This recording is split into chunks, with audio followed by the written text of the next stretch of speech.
6 प्रकार की शुद्धि उपासक के जीवन में अत्यंत आवश्यक। मन की शुद्धि, मन से शरीर का चिंतन करना, शरीर संबंधियों का चिंतन करना, भोगों का चिंतन करना, ये मन की अशुद्धि है। आपका मन तब तक अशुद्ध माना जाएगा जब तक वो किसी शरीर का, किसी भोग का, किसी इंद्रियजन संयोग का चिंतन करता है। पवित्र मन में ये चिंतन हो ही नहीं सकता। अब हमको मन पवित्र करना है तो ये अपवित्रता को रोकना होगा हमें। ये जो अपवित्रता चिंतन के द्वारा हम अंदर अपने मन में डालते हैं, भोगों का चिंतन, शरीरों का चिंतन, राग द्वेष का चिंतन, ये हमारे मन को अपवित्र करती है। और मन जब तक पवित्र नहीं होगा तब तक प्रियालाल में नहीं लगेगा। तो हमें भगवत चिंतन करके इसको पवित्र करना है। दूसरा, वाणी की शुद्धि। जो उपासक वाणी से लीला गायन करता है, नाम जप करता है, नाम गायन करता है, भक्तों के चरित्रों का गायन करता है और मधुर भाषण करता है, मतलब उसको पश्चाताप हो कि मैंने इससे क्यों बात कर लिया, वो खुद दुखी है और अपने को भी दुख पहुंचे, ऐसा संभाषण कभी नहीं करना चाहिए।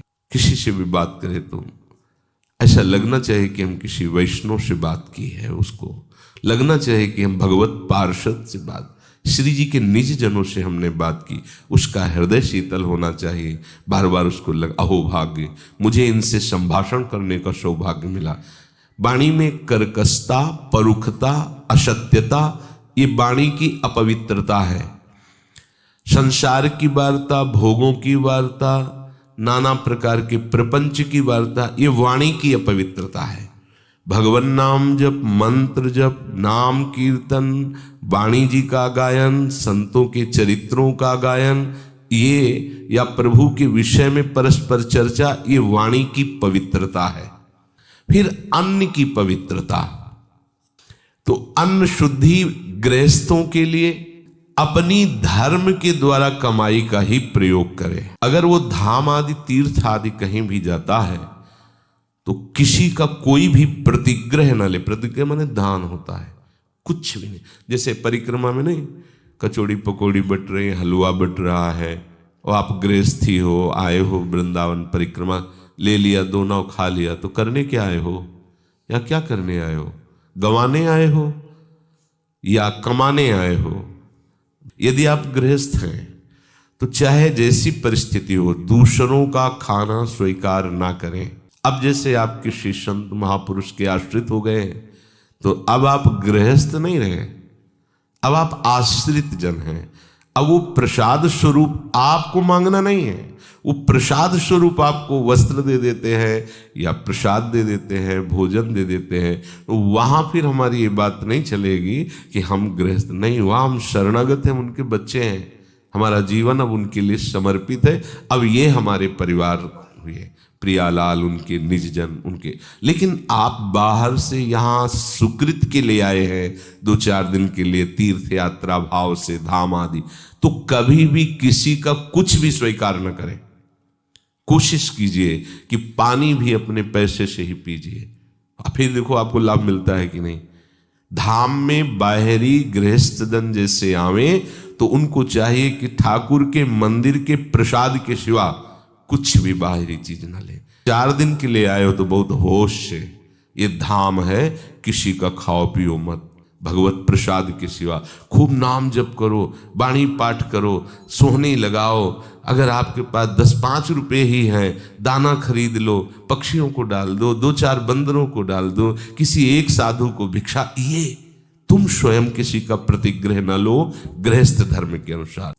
तो गृहस्थ की अन्न शुद्धि सत कमाई से।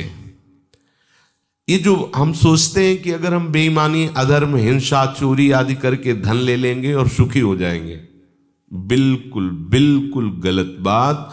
ये सोच ही आपका नाश कर देगी, ये सोच ही आपको जीवन भर अशांति प्रदान करेगी। 100 रुपया भी अधर्म का आएगा तो 1 लाख तुम्हारे चौपट कर देगा। ये मत समझो कि 1 लाख और 100 हो गए, नहीं, 100 आया है ना तो तुम्हें 100 करके जाएगा, तुम्हें श्मशान बना देगा। पहले के लोग डरते थे, हमने गांव में देखा है, जैसे भूल से उनके पास 10 रुपया गिनती में ज्यादा आ गए तो कहते थे पानी तभी पिएंगे जब 10 वापस करे आएंगे। उनके पास जाते हो, राम राम भैया, ये तुम्हारे 10 रुपया ज्यादा गिनती में आ गए। वो ईमान के कारण नहीं, उनको पता है अधर्म का दश है हमारे ऊपर, कोई न कोई बवाल खड़ा कर देगा। और आज अपने लोगों की बुद्धि ऐसी मलिन होती जा रही कि चाहे जैसे रुपए आवे, आना चाहिए तो आएगा तो, पर लेके जाएगा पूरे परिवार को अशांत। चौथा है हस्त शुद्धि, हाथ की शुद्धि। इन हाथों से किसी को कष्ट देना, इन हाथों से चोरी करना, इन हाथों से गंदे आचरणों में प्रयोग करना, ये हाथों की अपवित्रता होती है। इन हाथों से दूसरों का मंगल करने के लिए, भगवत सेवा के लिए या संत सेवा के लिए ये जो हाथ उठते हैं, ये पवित्रता होती है, हस्त पवित्रता होती है। जितना भागवतिक कर्म करोगे या भगवत भाव से किसी की भी सेवा करोगे तो आपके हाथ, सेवा से हाथ पवित्र होते हैं। किसी भी जीव की सेवा, भगवत भाव से की हुई सेवा भगवान की प्राप्ति करा देती है। किसी भी जीव की सेवा आप भगवत भाव से कर सकते हो, क्योंकि सब जगह भगवान विराजमान है। फिर कच्छ शुद्धि, ये बहुत आवश्यक है, जिसका कोई परिचय भी नहीं जानना चाहता। कच्छ शुद्धि अर्थात शुद्ध ब्रह्मचर्य, वीर की पवित्रता, जनेन्द्री की पवित्रता अत्यंत आवश्यक है, चाहे गृहस्थ हो चाहे विरक्त हो। यदि आपकी जनेन्द्री पवित्र है तो आपके पितरों को पिंडदान करने का अधिकारी पुत्र पैदा होगा। यदि जनेन्द्री ही पवित्र नहीं है तो वर्ण संकर के द्वारा पितरों को पिंडदान नहीं होता है, वो केवल नाटक होता है। जनेन्द्री की शुद्धि अत्यंत आवश्यक है, चाहे गृहस्थ हो चाहे विरक्त हो, चाहे स्त्री हो चाहे पुरुष हो, इस पर कोई विचार ही नहीं करता है। जनेन्द्री पवित्र है तो आपकी गृहस्थी में भगवान का भक्त पैदा होगा।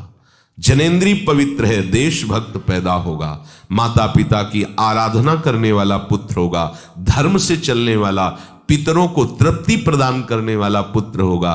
और अगर आपकी जनेन्द्री पवित्र नहीं, व्यभिचार दोष से युक्त है, तो वर्ण संकर संतान होगी जो तुम्हें भी पीटेगी और पितरों को तो कहीं एक चुल्लू जल भी नहीं पहुंचेगा, क्योंकि है ही नहीं उनके पितृपक्ष में। छठवां है क्रिया शुद्धि, बहुत सावधानी की आवश्यकता है। कोई भी क्रिया आप अशुद्ध भावना से कर रहे हैं तो वो क्रिया भले देखने में पवित्र लग रही, लेकिन वो अशुद्ध हो जाएगी। अब जैसे गृहस्थ में है, संतानोत्पत्ति की क्रिया हुई और आपने उसे गर्भ रहा, आप उसे नष्ट करवा दिए, हमारा ही तो बच्चा है। अब आप भारी दंड के अपराधी, आपकी क्रिया शुद्ध हो गई। इस संतानोत्पत्ति रूपी जो पूजा क्रिया थी सृष्टि की, भगवान की ही तो है ना, वो आप अपवित्र कर दिए। भ्रूण हत्या, गर्भ हत्या, ये महान पाप है, महान पाप। क्रिया शुद्धि, निष्कपट भाव से जो भी अपने रिश्ते नाते हैं गृहस्थी में, उनको सुख पहुंचाने की धर्म पूर्वक चेष्टा, धर्म पूर्वक, धर्म है बीच में, पति के साथ कैसा व्यवहार, पति के भाई के साथ कैसा व्यवहार, सास ससुर के साथ कैसा व्यवहार, ये ही उपासना बन जाएगी। परम हंसों के द्वारा वंदनी गोपीजनों के चरित्र को पढ़ के देखो, हृदय तो श्री कृष्ण के अनुराग में है, पर व्यवहार में कोई त्रुटि नहीं है। पतियों की सेवा, पुत्र की सेवा, परिवार की सेवा, पशुओं की सेवा एक पवित्र गृहिणी की तरह गोपीजन करती हैं। धान कूटना, लीपना, पोतना, सब काम वैसे ही कर रहे हैं, लेकिन मुरारी पादार्पित चित्त वृत्ति, वृत्ति कृष्णाकार है, सेवा पूरे परिवार की हो रही। बढ़िया भजन, त्यागी, वैरागी, सन्यासी, परमहंसों के द्वारा भी जिनकी चरण रज की वंदना की गई, उन गोपीजनों की दिनचर्या आप देखो। कृष्ण से अपार प्रेम, परिवार का बिल्कुल व्यवहार ठीक वैसे ही जैसे एक गृहिणी करती है, वैसे ही। क्या कोई गृहस्थ भगवत प्राप्ति नहीं कर सकता? कर सकते हैं, पर ये बातें सुधार कीजिए। अगर आप ऐसी गलतियां करते रहेंगे, आप अपनी इंद्रियों को संयम में नहीं रखेंगे, व्यभिचार दोष से युक्त रहेंगे, रसेंद्री को संयम में नहीं रखेंगे, जो मन आया सो खा पी लिया, लोभ को संयम नहीं रखेंगे, जैसे वैसे आवे धन उसको हम संग्रह करें, उससे भोग नहीं चल पाएगा, आपकी दुर्गति हो जाएगी। क्रिया शुद्धि, साधु बहुत सोच समझ करके हर क्रिया करो। अपने को तो आठों पहर श्री लाडली लाल के दुलार करने रूपी सेवा मिली है, यहां तो क्रिया योग का शब्द ही नहीं तो सेवा है। हाँ, अपने शरीर का जो हम पोषण करते हैं वो सेवा का पात्र है, ये भावना आपको बनानी है। जैसे हम सेवा के पात्र को बहुत संभाल कर और पूज्य भाव से रखते हैं, ऐसे शरीर को रखें। इस श्री जी की सेवा का पात्र है, ये हमारे भोग का विषय नहीं है। इस श्री जी की सेवा का पात्र, आठों पहर सेवा, आपका सब शुद्ध हो जाएगा, मन भी शुद्ध हो जाएगा, चित्त भी शुद्ध हो जाएगा, स्वभाव भी शुद्ध हो जाएगा, शरीर भी शुद्ध हो जाएगा, अन्य कुछ करने की जरूरत नहीं पड़ेगी।